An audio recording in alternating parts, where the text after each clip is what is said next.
o que eu devo fazer para, enfim, ter a minha liberdade financeira, geográfica e de tempo. Eu vou falar hoje um pouquinho com você, porque você pode entender isso aqui de uma forma muito simples, para você realmente começar a trabalhar nesse mundo do digital. Todo mundo hoje em dia quer estar na internet, todo mundo quer ter uma oportunidade, e essa oportunidade aqui, ela é realmente muito interessante, porque mais do que uma oportunidade de você trabalhar para você, você tem a oportunidade de criar um negócio do zero, gastando absolutamente nada. Porque eu falo que no digital, o que você precisa para começar? O celular que provavelmente você tem, internet que você tem, senão você não estaria me vendo aqui hoje, e as suas mãozinhas. Então, é basicamente um investimento zero para você começar. E eu já trabalho há mais de 6 anos como social media, então eu já vivo há mais de 6 anos 100% do digital. Quando você ouve sobre viver do digital, como que isso soa para você? Como que isso você recebe essa informação? Há alguns anos atrás, quando eu ainda trabalhava registrada, quando eu escutava esse termo viver do digital, isso soava para mim como algo impossível, algo que não ia acontecer. E pode ser que você que está aqui comigo hoje tenha esse mesmo pensamento que eu tinha lá há 6 anos atrás. Isso aí acontece porque, infelizmente, hoje, né, a internet ela nos ajuda demais, só que ela traz muita informação e o nosso cérebro às vezes fica com uma obesidade mental, que eu brinco, né?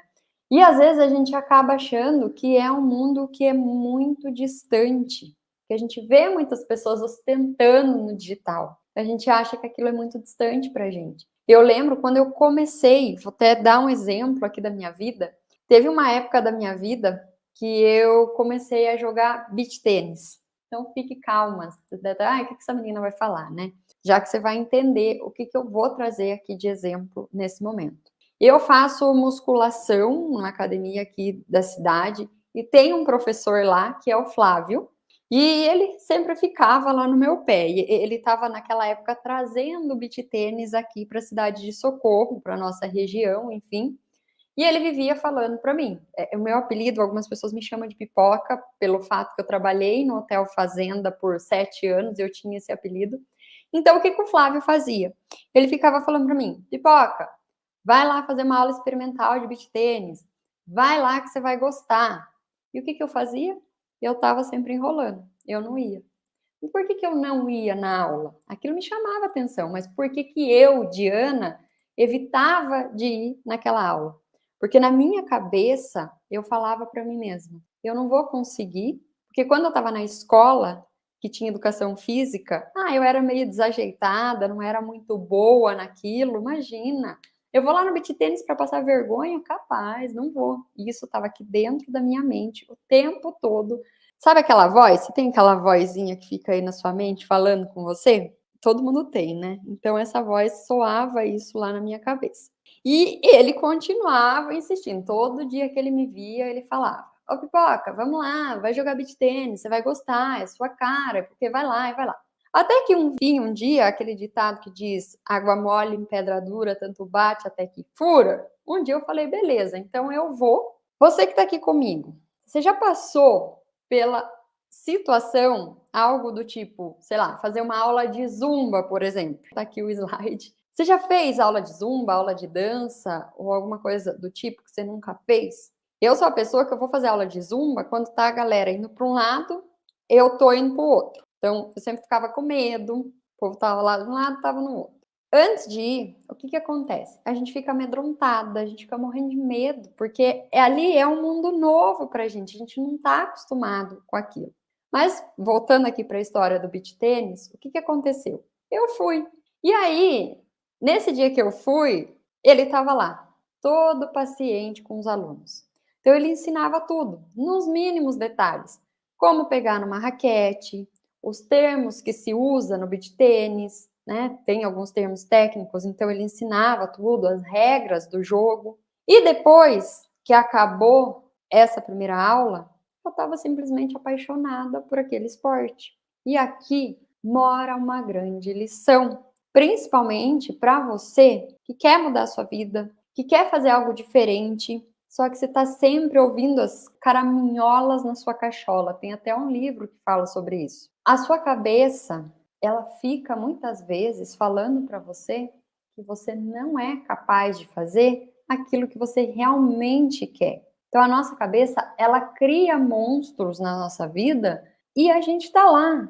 Teve uma outra frase que eu vi outro dia que falava que pro bicho da goiaba, o mundo dele é a goiaba e olha tudo que tem em volta, né? Então se a gente não olha para fora, se a gente não se arrisca em fazer algo diferente, a vida não vai mudar.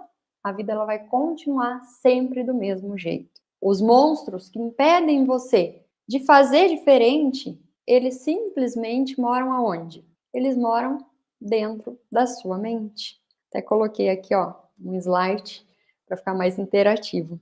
Os monstros que impedem você de fazer diferente estão dentro da sua própria cabeça. O que você precisa fazer para que esse monstro não pare você? Você precisa se colocar na linha do cagaço. Diana, do que você está falando, menina? O que é a linha do cagaço? Nunca ouvi falar sobre isso. É simples. Tá com medo? Vai com medo mesmo. Tem muita coisa na minha vida que eu tive que ir com medo mesmo.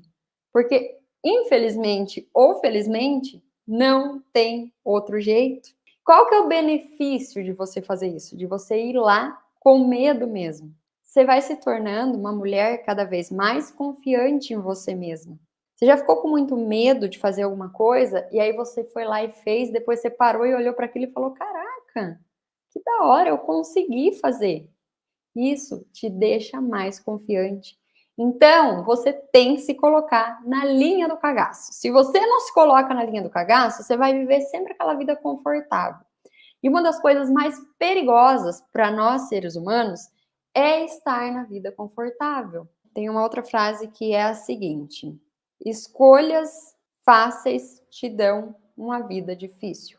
Escolhas difíceis te dão uma vida fácil.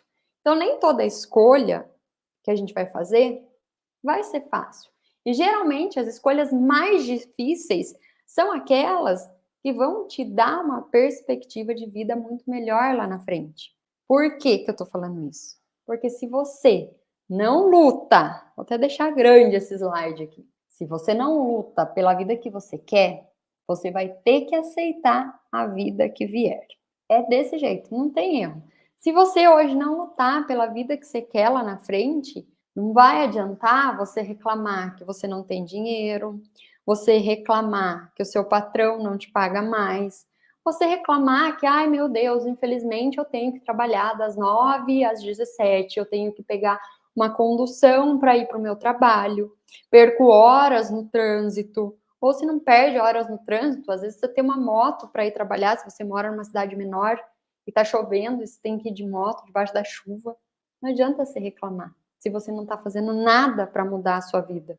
Nessa semana aqui, na terça-feira, aconteceu um episódio comigo que eu quero compartilhar com você, porque faz total sentido, aconteceu aí na minha vida. Na terça-feira, eu abri o olho de manhã. Geralmente, eu não olho o WhatsApp logo de manhã. Aí, na terça-feira, eu fui lá e olhei o WhatsApp. E tinha uma mensagem da minha mãe.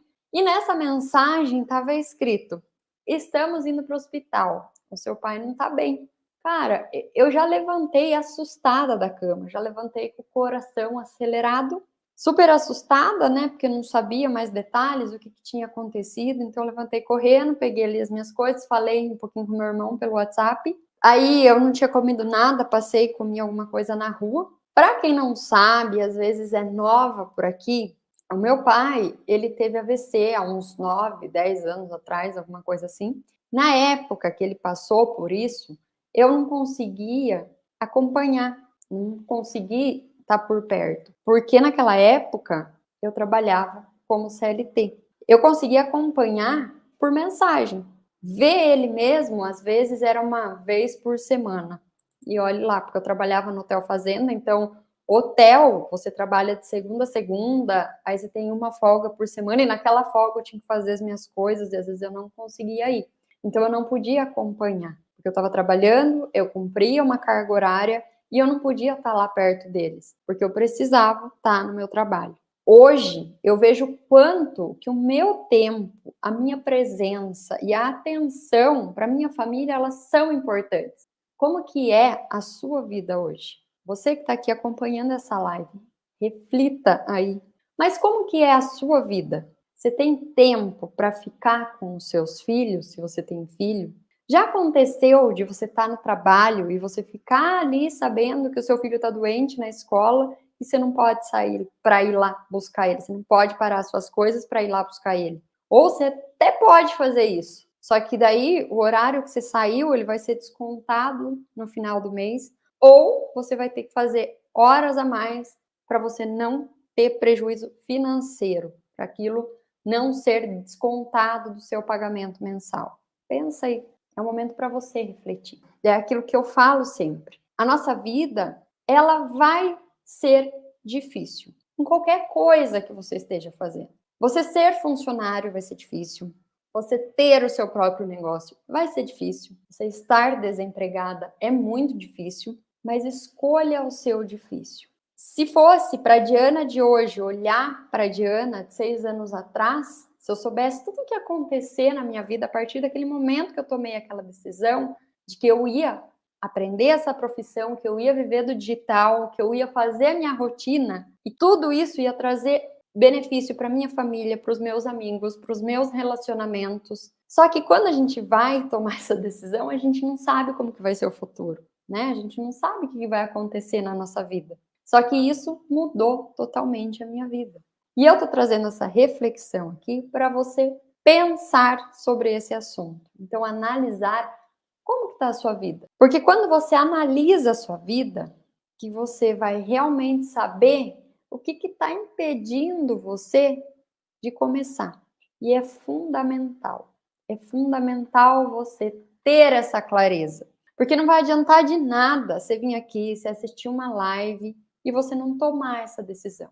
E eu falo isso porque a minha vida ela só mudou quando eu decidi. É o famoso dia do chega que eu falo. Todo mundo tem ali na sua vida o dia do chega. Que você olha para aquilo lá que você está vivendo e você fala, não quero mais isso para mim. Sabe aquele dia que você está de pé na lua lá no seu trabalho? O seu patrão te cobrou coisas que muitas vezes não era a sua função fazer.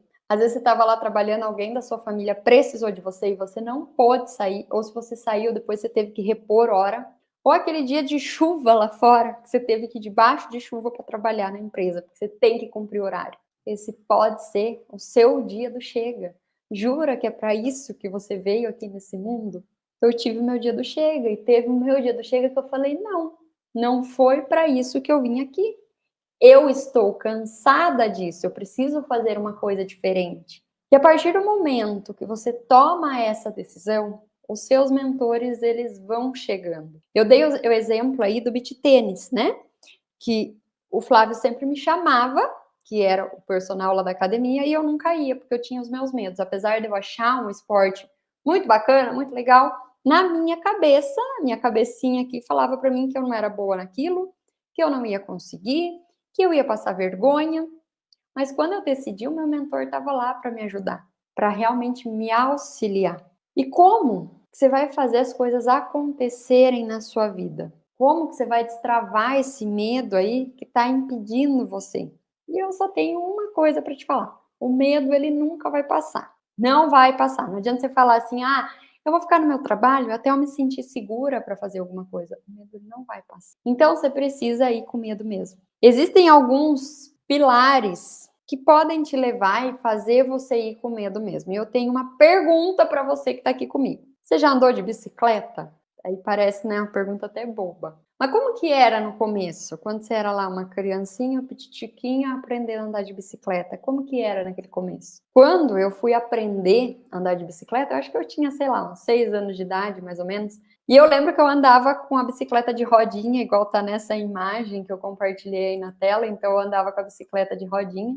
E aí teve um dia que o meu pai falou para mim, vamos, Diana, tá na hora de tirar essas rodinhas aí e andar sem elas, vamos? Mano, eu morri de medo daquilo, porque era tudo novo para mim. E aí eu nunca esqueço dessa cena. Teve um dia lá no sítio, morava no sítio ainda, e tinha um espaço muito grande. E aí um belo dia o meu tio estava me ajudando lá a andar de bicicleta. Ele falou assim: não, vai andando que eu vou segurando aqui embaixo do banco, aqui atrás.